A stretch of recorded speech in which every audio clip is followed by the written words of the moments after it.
akan menjawab pertanyaan dari Jessica, yaitu izin bertanya. Dari Jessica NIM 75, izin bertanya bagaimana cara mengajarkan berbicara pada anak tunalaras jika anak memiliki hambatan intelektual. Metode seperti apa yang akan diterapkan dalam pembelajaran berbicara untuk anak tunalaras dengan hambatan intelektual? Nah, di sini anak tunalaras sendiri dalam pembelajaran bahasa itu harus menggunakan metode yang komunikatif. Jadi guru harus mampu mengajak anak untuk aktif dalam pembelajarannya. Tentunya dimulai pertama dengan pengkondisian terlebih dahulu, dikondisikan anaknya agar bisa berkonsentrasi saat pelajaran. Lalu untuk anak yang mengalami hambatan intelektual, ketika mengajarkan, guru harus mengajar dengan bahasa yang jelas, dan guru harus ketika belajar membaca berbicara, guru harus memperhatikan murid tersebut dari gerak bibirnya, dari bagaimana anak mengerti atau tidak dengan apa yang guru ucapkan. Lalu guru harus menghindari kata-kata berbicara yang berulang, seperti misal atau kata hubung lainnya, seperti itu. Habis itu lalu berbicara tentang hal yang bersangkutan. Jadi ketika berbicara tentang suatu topik di pelajaran bahasa, berarti guru harus berbicara tentang topik itu dan tidak boleh melenceng ke mana-mana, seperti itu. Lalu mungkin untuk metodenya atau medianya bisa menggunakan buku bergambar. Lalu untuk buku bergambarnya itu mulai dari alfabet, lalu kata-kata gitu. Jadi untuk memudahkan anak untuk berbicara dan membuat anak lebih tertarik untuk belajar, seperti itu.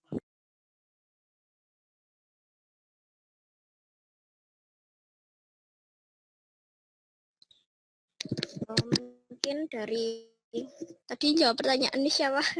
Mbak Jessica ya? Oh ya, mungkin Mbak Jessica ada feedback atau ada teman-teman yang mau menambahkan, silahkan.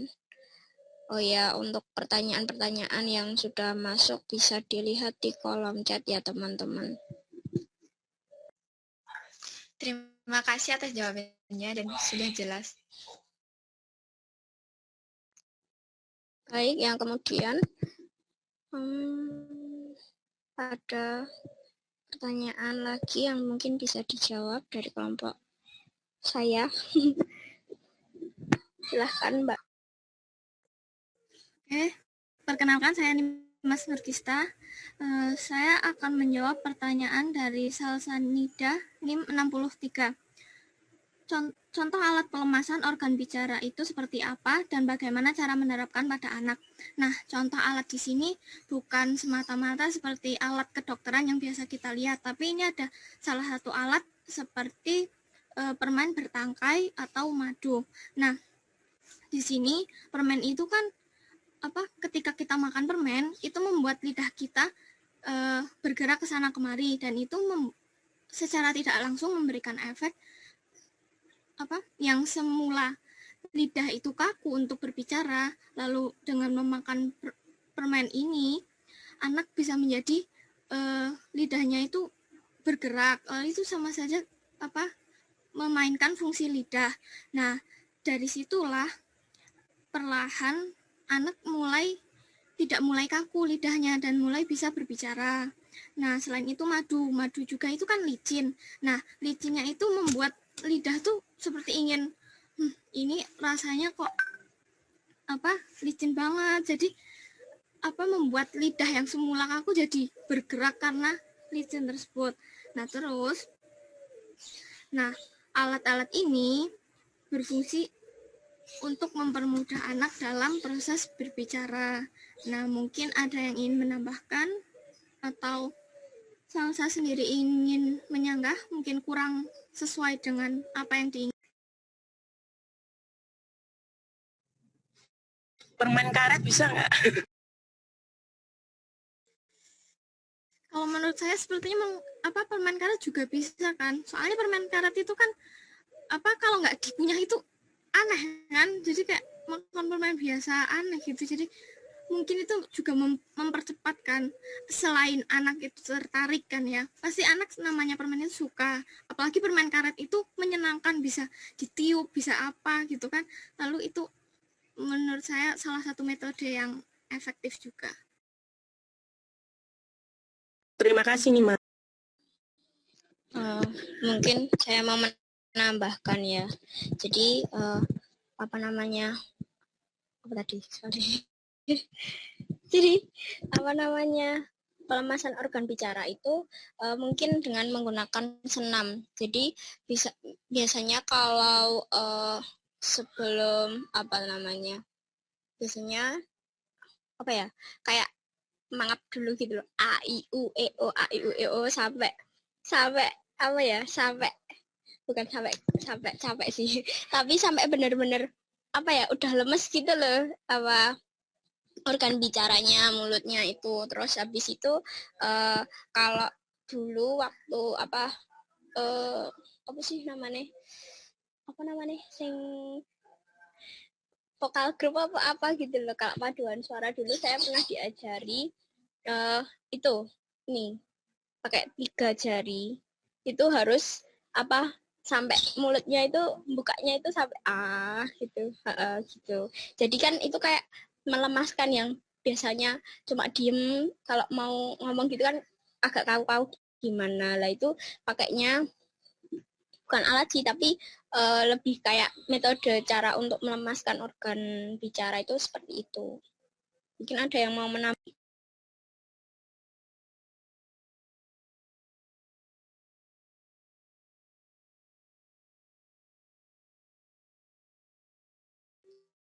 Jika tidak ada, mungkin bisa dilanjutkan pertanyaannya Catherine, bisa dijawab oleh siapa? Anin mungkin. Maaf tadi belum di-unmute. Iya, jadi untuk pertanyaan dari Catherine akan coba saya jawab. Yang ditanyakan oleh Catherine kan adalah contoh dari pembelajaran melalui ujaran terlebih dahulu baru ke fonem. Nah, contohnya adalah anak dikenalkan untuk memahami bagaimana ujaran itu.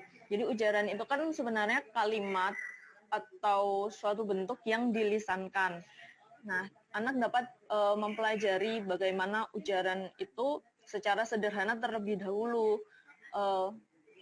Misal bola atau benda-benda di sekitarnya, menyebutkan benda-benda di sekitarnya. Itu kan anak sudah mencoba berucap gitu, berujar gitu. Nah, selanjutnya jika anak sudah memahami konsep dari ujaran itu sendiri, anak bisa dikenalkan pada fonem. Nah, fonem ini kan merupakan bunyi terkecil dari bahasa itu yang dapat membedakan arti.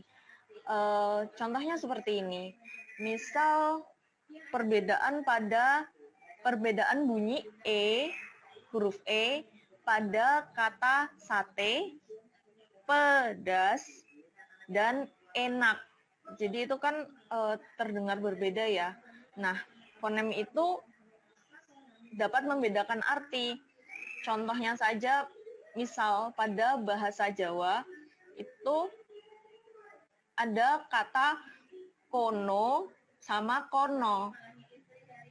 Jadi itu bagaimana pengucapannya itu berbeda juga mempengaruhi arti. Jadi kono itu artinya di situ, sedangkan kono artinya di sana. Begitu.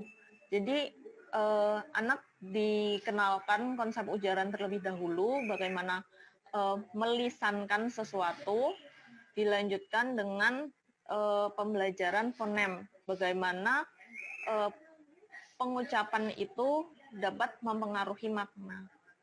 Seperti itu. Apakah ada feedback dari Catherine? makasih Hanin.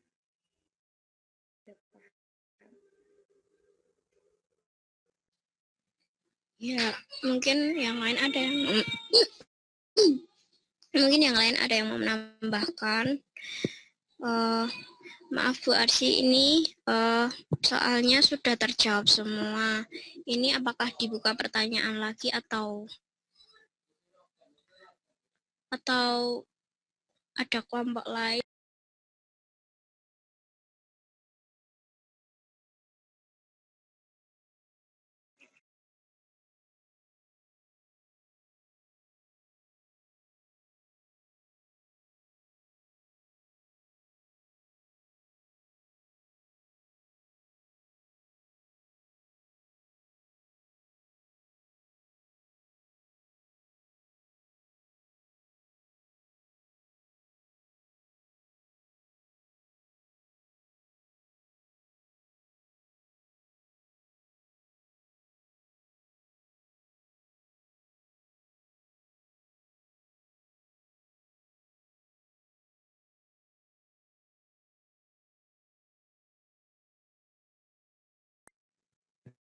Oke, sebentar.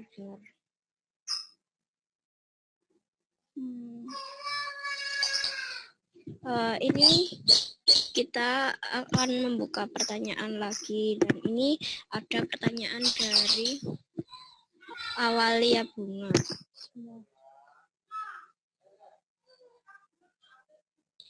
Ya. Mungkin Awalia Bunga bisa melisankan memaparkan pertanyaannya.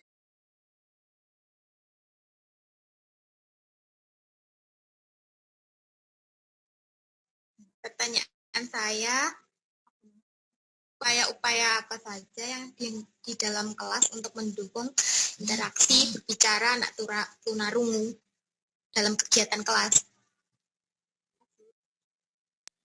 Baik Mbak, mungkin ada lagi.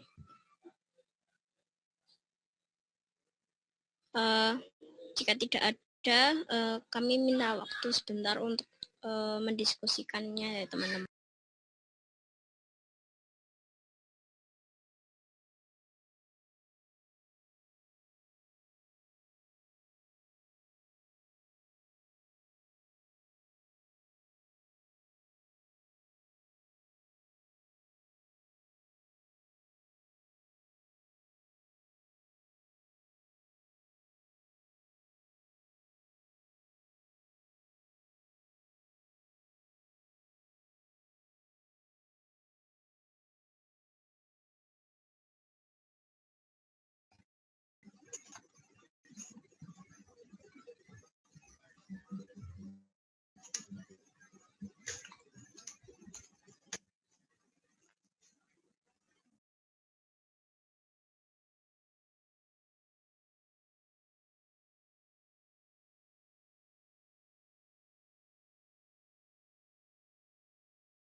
Mungkin ada teman-teman yang lain yang membuka mau menjawab terlebih dahulu. Saya membuka kesempatan, kami membuka kesempatan ke teman-teman yang lain untuk menjawab. Nanti kelompok kami bisa menambahkan.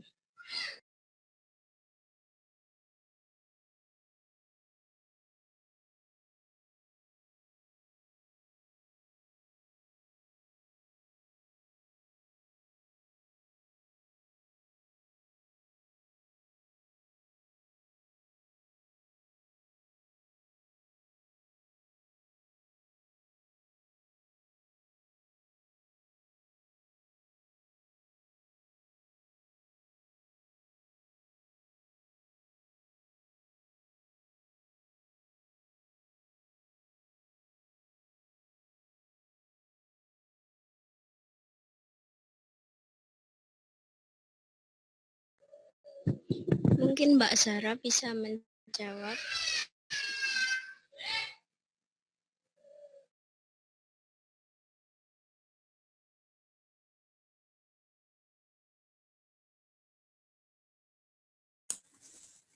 Oke, tadi pertanyaannya, sebentar. Upaya-upaya apa saja di dalam kelas untuk mendukung interaksi berbicara anak tunarungu dalam kegiatan kelas dari Mbak Bunga. Nah, mungkin untuk anak, sebentar. Mungkin guru bisa dapat menciptakan iklim kelas yang efektif dan produktif. Yang kedua, guru dapat menciptakan hubungan interpersonal yang sehat. Yang ketiga, guru dapat mendorong munculnya tingkah laku yang diharapkan. Yang keempat, guru dapat memberikan kebebasan siswa yang mendisiplinkan siswa. Nah, serangkaian kegiatan yang dilaksanakan guru dapat menciptakan, memelihara, dan mengembangkan kondisi kelas yang memungkinkan terjadi proses pembelajaran yang efektif dan efisien.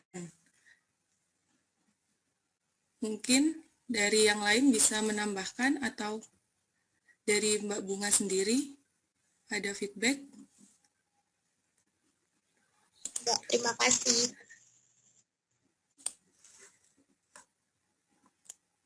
Oke, sama-sama Mbak Bunga.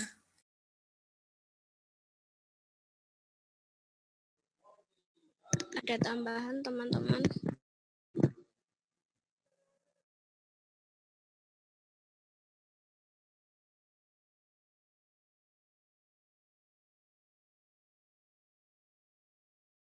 Tanya.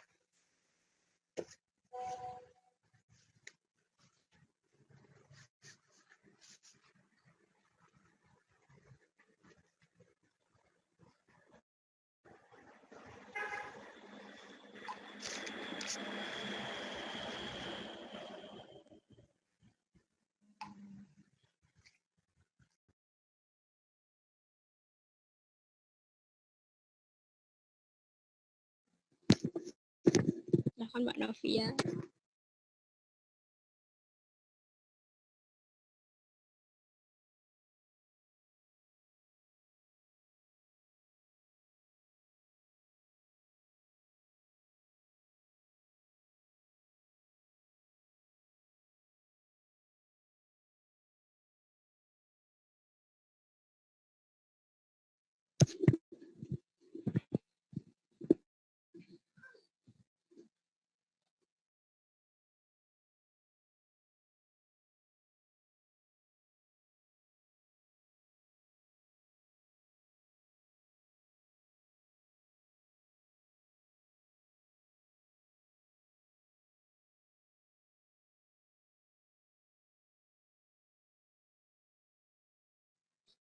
Ya, ini ada pertanyaan masuk dari Mbak Novia Klana. Pertanyaannya adalah dari Mbak Novia NIM 48, Mbak Novia Klana NIM 48. Itu bagaimana cara meningkatkan keterampilan berbicara pada anak tunarungu? Baik, ditampung dulu. Mungkin ada yang mau tanya lagi, silahkan. Setia izin bertanya dong. Siap, Pras. Ya, saya Prasetya dari kelompok 4 NIM 52 ingin bertanya. Ini secara umum ya. Saya mau bertanya gimana sih cara meminimalisir jadinya belibet saat berbicara, terutama ketika saat berbicara di depan umum. Terima kasih.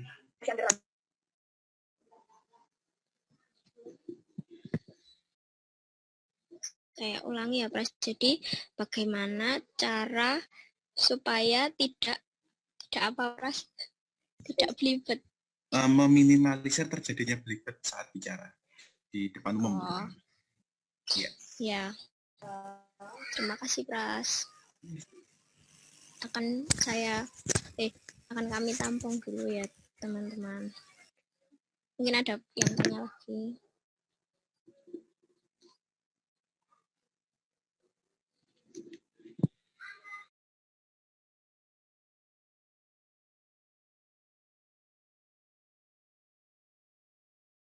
Mungkin saya akan menjawab pertanyaannya dari Pras ya.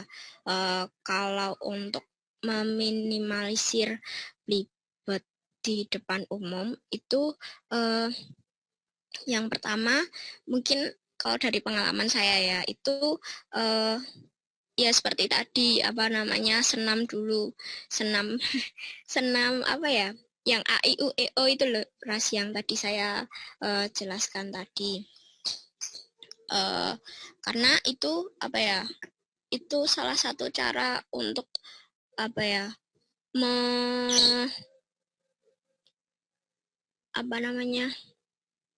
artikulasinya supaya jelas. Nah, itu lalu memahami materi yang akan disampaikan, poin-poinnya itu apa saja, terus bisa juga menghafalkan materinya pokoknya. Nah, terus habis itu apalagi ya? Nah, untuk belibet sendiri setiap orang itu mesti pernah pada awalnya pada awal tampil di panggung gitu mungkin pernah grogi gitu-gitu. Nah, tapi supaya meminimalisir itu harus ada jam terbangnya. Jadi latihan terus itu kan dapat meminimalisir belibetnya itu. Jadi lebih ke jam terbangnya, Pras. Atau mungkin ada yang lain yang mau menambahkan atau menyanggah? Saya ingin menambahkan jawaban dari Yovita. Benar sekali tadi yang tentang jam terbangnya harus harus banyak, jadi harus banyak latihan. Selain itu coba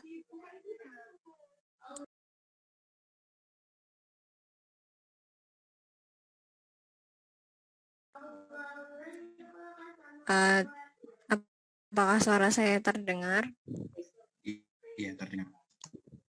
Selain itu, selain nyoba banyak berlatih, latihannya itu juga harus terstruktur. Jadi misal dalam satu kali tampil untuk berbicara, itu harus menata dulu struktur kata pembahasan yang akan dibahas. Misal kayak pidato, itu kan dia terstruktur dari pembukaan lalu inti seperti itu. Jadi nantinya ketika kita berbicara di depan tanpa teks atau tanpa struktur tersebut, jadi sudah terbiasa seperti itu. Jadi latihannya juga harus terstruktur seperti itu.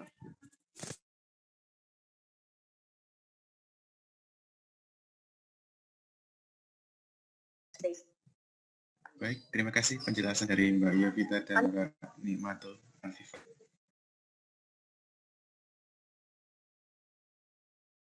Maaf, Pras, tadi NIM berapa? Saya NIM 52, Mbak. Oke. Oh ya, untuk si Pras. Untuk pertanyaannya siapa tadi? Mbak Novia mungkin bisa dijawab oleh Mbak Shirley. Baik. Ya, untuk pertanyaan Novia, sebelumnya saya Safri Aprilia dengan NIM 64 sudah dijelaskan tadi ada beberapa layanan untuk anak tunarungu ya. Jadi latihan-latihan ini bisa meningkatkan keterampilan anak tunarungu seperti latihan dalam prabicara. Nah, latihan prabicara ini seperti tadi organ pelemasan dalam organ bicaranya terlebih dahulu. Lalu ada latihan pernafasan. Nah, ini latihan pernafasan dapat dilakukan dengan meniup dan mengembuskan udara yang kita hirup lalu dikeluarkan. Kemudian ada latihan dalam pembentukan suara. Seperti anak itu dapat merasakan getaran suara yang dia hasilkan. Kemudian ada pembentukan fonem. Lalu yang pembentukan fonem ini yang dijelaskan seperti Mbak Hanin tadi. Kemudian ada penggemblengan, pembetulan, serta penyandaran irama atau aksen. Jadi anak tunarungu ini digembleng sedemikian rupa agar keterampilan berbicaranya ini semakin berkembang. Lalu ada pengembangan materi-materi untuk anak tunarungu. Misalnya anak dapat diberi materi untuk kata ulang, seperti kata ulang ataupun kata majemuk. Dan mungkin anak tunarungu juga dapat diberikan materi seperti kalimat ajakan, lalu kalimat perintah, terus ada kalimat tanya, sehingga anak tunarungu ini dapat